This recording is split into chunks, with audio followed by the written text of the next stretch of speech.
Hello everyone, I hope you're doing well and welcome back to another day of Bookmas. Today's video is going to be a little bit negative and it's going to be my 6 least favorite books of 2025.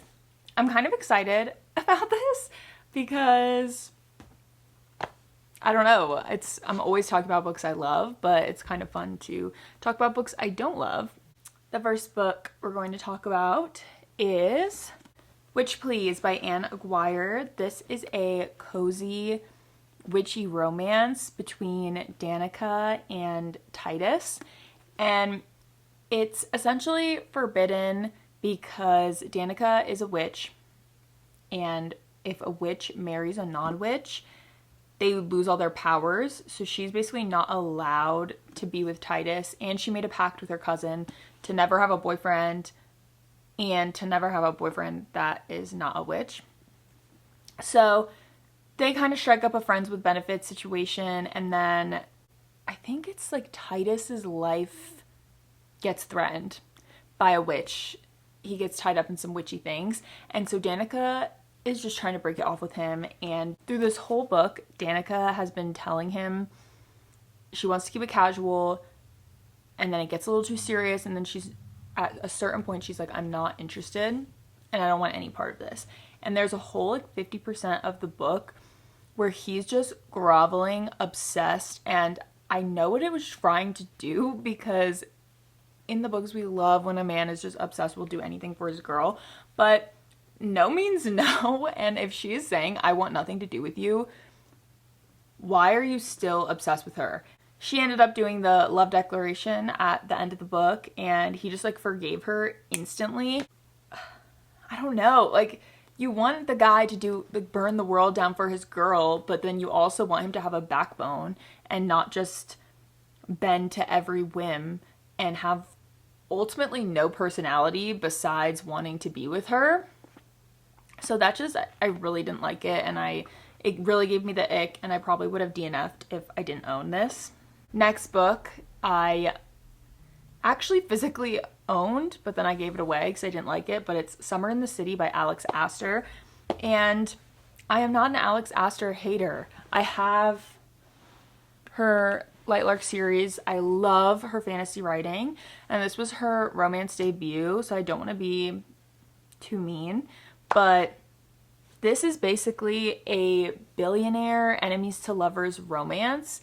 And the FMC has a run-in with the MMC at a bar 5 years or something prior, and they have a bad interaction, and she holds on to that grudge for years, and they end up running into each other again, and they end up fake dating for something. I don't really remember the conditions of the fake dating, but this book, the FMC was the problem, and she just hated this man so much for seemingly no reason, because she got a bad impression of him 5 years ago. And it's do you really think that encompasses who this person is, rather than who you've been getting to know for the last multiple months, spending all day, every day with this person, and you're holding on to this idea of who you thought he was from 5 years ago, rather than the person he's been actively showing you he is every day?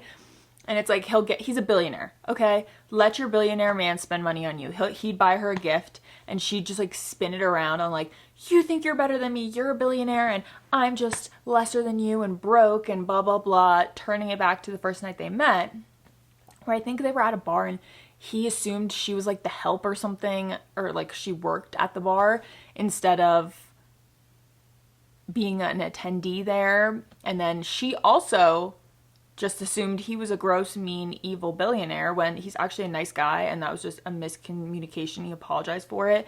And so that just really upset me. And even he proposed to her and bought her this house she always wanted, and then she was just how could you, ran away. It's just let him do nice things for you, or communicate why it upsets you so much, and don't act like it's because he's an evil billionaire, because he's obviously not, and he showed you he wasn't. So that upset me. I rated it 2 stars. I think for me, a 1 is I wish I could give this a 0, and then a 2 is just everything else. So that's where I'm at. The next book I want to talk about is When the Moon Hatched by Sarah A. Parker. I read this in a video actually, so if you want to get more of a real life reaction, go watch that, because I honestly don't remember that much about this. But this is a romantasy and it went super viral.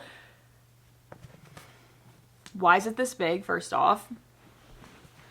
And I could see that this was really setting up for this fantasy series.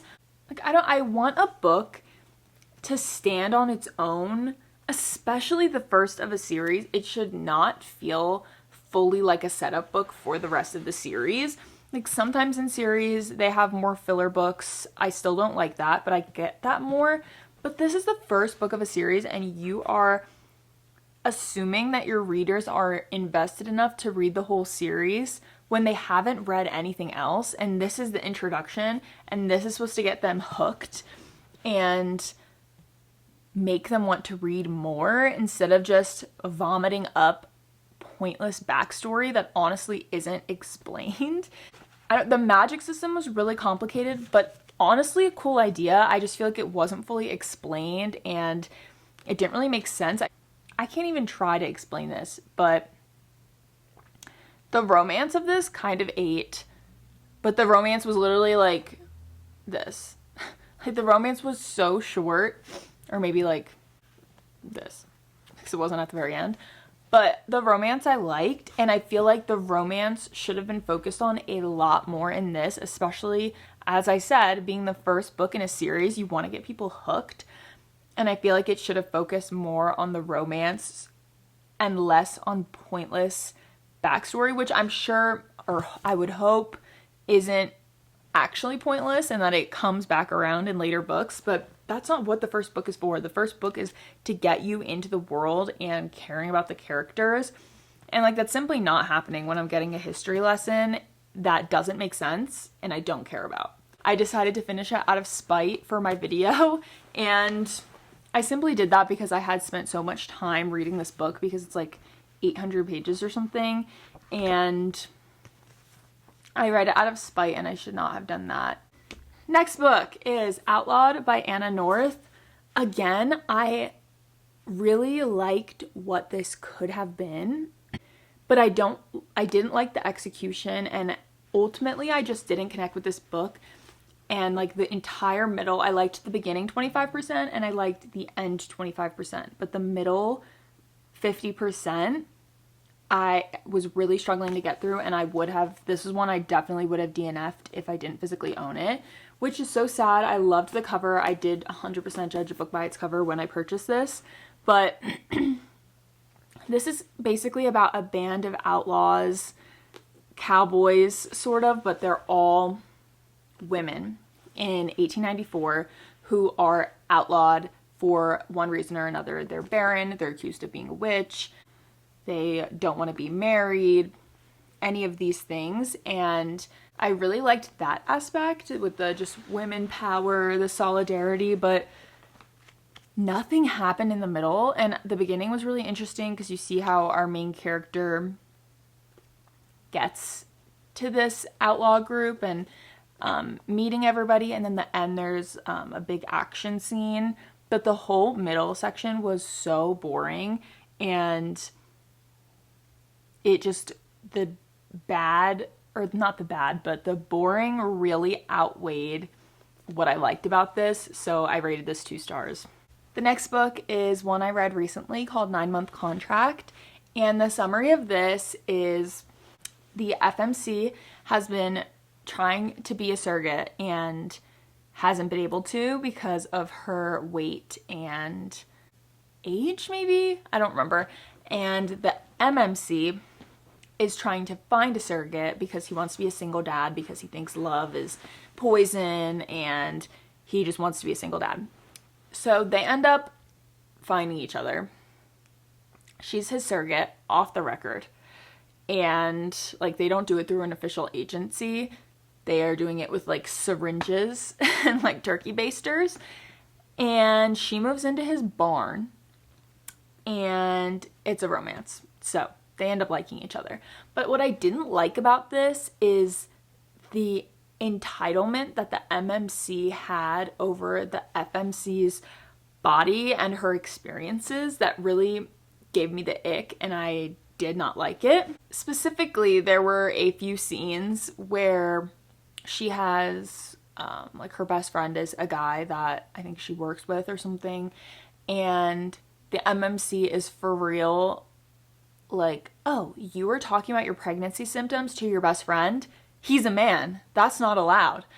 This baby inside of you is mine, so I have to be the first person you talk to about your symptoms, what you're feeling, you're upset, blah, blah, blah. And she's like, dude, we signed a contract saying that I am just an incubator and you have no control over me, and it's just everything. Like, he wanted to control what she ate, what she did, who she saw, her job, her drive, her car, just everything. And it came from a place of concern, so I understand, because he just wanted to protect her and he wanted to take care of her. But it's like, you can't just lock her up in a barn. You can't just lock her up in a barn and expect her to not see any of her friends. She doesn't have family. So her one friend, you're telling her she can't see because he's a guy, and that's not right. And so that just really rubbed me the wrong way. And the whole premise of the book, I don't know why I thought I'd like it. The final book here, this is the only one of the group that I gave 1 star. Beta Vulgaris. This is one that haunts me. This was supposed to be like a weird, I think, horror, I don't know, one of those that makes you think. Like, it opens up with a statement about how we're all beets because we're a sugar beet because we're raised up. Like, I don't know, we're all cogs in the machine, and we're all just like these plants that are harvested for something larger than us that we will never get to experience or be worth anything. And it's like, there's all this effort into raising us and all this stuff, and then we're all just pointless. We're all just sugar beets. And so I thought this is supposed to be like a book that's sort of horror, that sends a message about society and everything. And that's what I thought, at least. Maybe I had the wrong impression this whole time, but that's what I thought. And it follows this girl, Elise, and her boyfriend, who moved to Minnesota for the summer to work on the sugar beet farm. And people start going missing. Elise struggles severely with mental illness, and the book just descends into this hallucination, and you can't tell what's real. Her mind is such a scary place, and it's gross. And every night when I read this book, I had stomach aches and nightmares, and there was just no payoff. Like, the ending was dumb to me and didn't make sense, and there was no payoff. I didn't gain anything from this, in my opinion, and it just didn't make sense. Like, there was the mystery of everybody going missing, but then that doesn't really get explained either. And then at the end, what happens to her? It's like, okay, if this is a hallucination, then what actually is happening to her? Because there's no way what happened to her actually happened, because it was crazy.